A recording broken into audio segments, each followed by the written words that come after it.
On August 15th, 1914, a lone ship known as the SS Ancon sailed from the Atlantic Ocean to the Pacific Ocean in less than 8 hours. It was the fastest journey ever between the two seas. The SS Ancon was the first ship to cross the Panama Canal. 100 years after Lewis and Clark, a new era of American exploration was beginning. With the frontier discovered, the West settled, and nowhere left in North America for expansion, the United States continued the idea of manifest destiny and looked across its borders for a new land to influence. With President Theodore Roosevelt, America became an imperial power that sought to create a canal that would join the Atlantic and Pacific Oceans. If somebody wants to transport something from the East Coast to the West, it's easy to send it through the canal. This was the United States' plan to assert economic and military dominance in the international realm. Although the Panama Canal was a major engineering and political accomplishment for the United States, its legacy was one that both cohesively and corrosively affected the relationship between Latin America and the United States. The United States encountered the people of Panama and Colombia by fomenting a revolution to ensure U.S. control of the Panama Canal Zone. On January 22nd of 1903, the Hay-Haran Treaty was ratified by the U.S. Senate. Colombia, however, rejected this treaty because they did not feel that the compensation was high enough to allow the U.S. to have control over the canal zone, a direct threat to their country's sovereignty. Angered by Colombia's rejection of the treaty, the United States plotted with Panamanian revolutionaries to make Panama its own republic.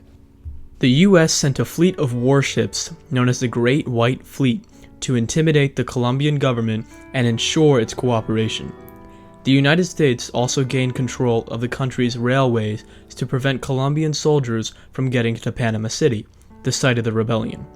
The United States is the single great power in the Western Hemisphere, and Roosevelt was the first actually to make an issue of that and kind of to throw his weight around. By cutting off the Colombian soldiers, the Panamanian revolutionaries were able to rebel with relative ease, and the Republic of Panama was established on November 3, 1903. Anti-imperialists in the United States saw this as an unlawful act of war against Colombia. The New York Times labeled the military action as an act of sordid conquest. Theodore Roosevelt's big stick policies were seen by many as a form of gunboat diplomacy, unbecoming of a civil nation. He didn't care. He basically said, well, Congress is going to go ahead and debate, but meanwhile we're building the canal. That was the way he handled these questions generally. Big stick diplomacy was the manner in which the United States assumed power in Latin America. Using military intimidation, the United States took advantage of Colombia, undermining their autonomy and ignoring their jurisdiction. Roosevelt used nefarious tactics to divide the country in order to build his canal, leaving a lasting effect on the map of Latin America.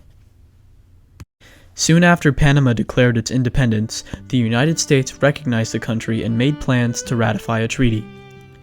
On November 18, 1903, the Hay-Benau-Varilla Treaty was signed by both countries, giving the United States control over the canal zone. With ownership of the canal zone, the U.S. began construction. After many setbacks to the project, John Stevens became the chief engineer of the canal in 1905. The Panama Canal was like no other canal before it. The Suez Canal in Egypt, for example, had flat terrain and was at sea level, making it a straightforward engineering task. In the Panama Canal Zone, however, builders encountered hilly terrain, dense jungles, and rocky mountains. To address the difficult terrain, Stevens explored innovative construction methods, including the creation of a series of locks, levees, an artificial lake, and an artificial valley known as the Culebra Cut, all allowing the canal to flow through the rough terrain of the Panamanian Isthmus without difficulty. There was also the problem of transporting workers and materials along the 50-mile canal. To remedy this, Stevens built a railroad next to the canal. With this practical idea, workers and materials were able to arrive promptly, and as a result, construction was more efficient. The Panama Canal became a marvel of the 20th century that forever changed the standards of engineering due to Chief Engineer Stevens' exploration of previously unimagined and unattempted construction methods. While the engineering challenges overcome by the project managers broke new barriers in the construction world, the medical advances were equally impressive. Significant medical innovations in the canal zone were responsible for saving thousands of lives during the canal's construction. Colonel William C. Gorgas was the lead doctor for the project in Panama. And at a time when there was still dispute among scientists over the basic question, how disease was transmitted. Nowadays we think it's obvious that various kinds of tropical illnesses are mosquito-borne, but this was still disputed in the early 20th century, and people thought it was miasma. That is, they thought there was something in the water, there was something in the air that made people sick. And Gorgas was really on the forefront of science and saying, well, no, I think it's mosquitoes that are making people sick. I think it's mosquitoes that carry these illnesses. Gorgas eradicated the mosquitoes that transmitted malaria by setting up mosquito nets, draining swamps, and fumigating the jungles to rid the zone of mosquito eggs. Nobody got malaria in Panama when I lived there, and the reason was that they were following Gorgas's plan for keeping these tropical diseases down. Several years before, the French had neglected the health risks to their workers.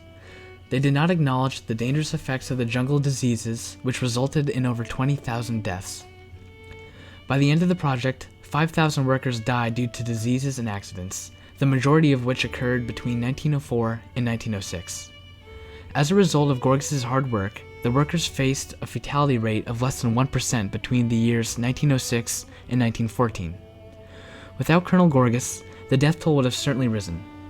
Since 1906, Colonel Gorgas's exploration of the cause of malaria has saved millions of lives, not only in Panama, but throughout the world.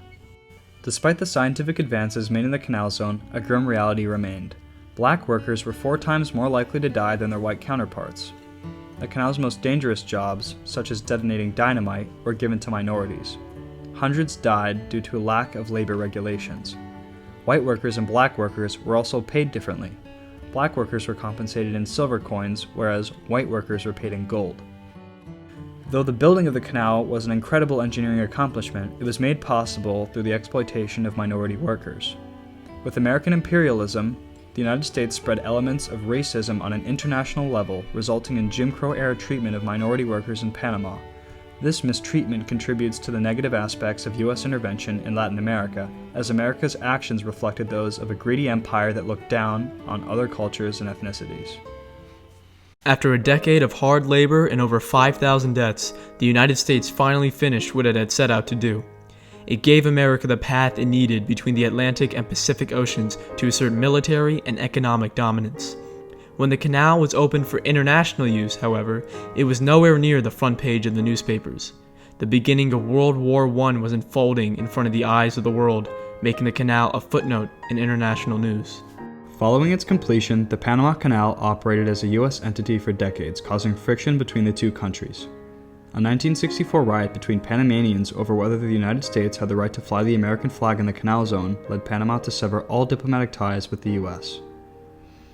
However, in the 1970s, the American government ratified the Torrijos-Carter treaties, returning the canal zone to Panama in 1979 and mandating that the canal itself be given to Panama by 1999. The ratification of these treaties signaled the end of U.S. intervention in Panama. Since 1999, the canal has been run successfully by Panama. In 2007, the government of Panama commissioned an expansion of the canal to accommodate larger ships. The new canal will be wider, deeper, and have 2 new sets of locks at each end. An international consortium of countries, including the United States, helped engineer and fund the project. The expanded canal is expected to open on April 1st, 2016. The Panama Canal's construction facilitated encounters among politicians of Latin American nations, allowed for the exploration of new medical practices, all of which led to an exchange of ideas among different cultures. From Roosevelt to Obama, the Panama Canal has been an important aspect of U.S. foreign policy since its inception. What was once a divisive landmark of U.S. imperialism now symbolizes a unifying entity that gives any nation in the world the ability to travel between the Atlantic and Pacific Oceans. In 1914, the SS Ancon became the first ship to cross the Panamanian Isthmus. In April of 2016, a new ship will become the first to cross the expanded canal. The only question is which ship will represent the beginning of a new chapter in the history of the Panama Canal.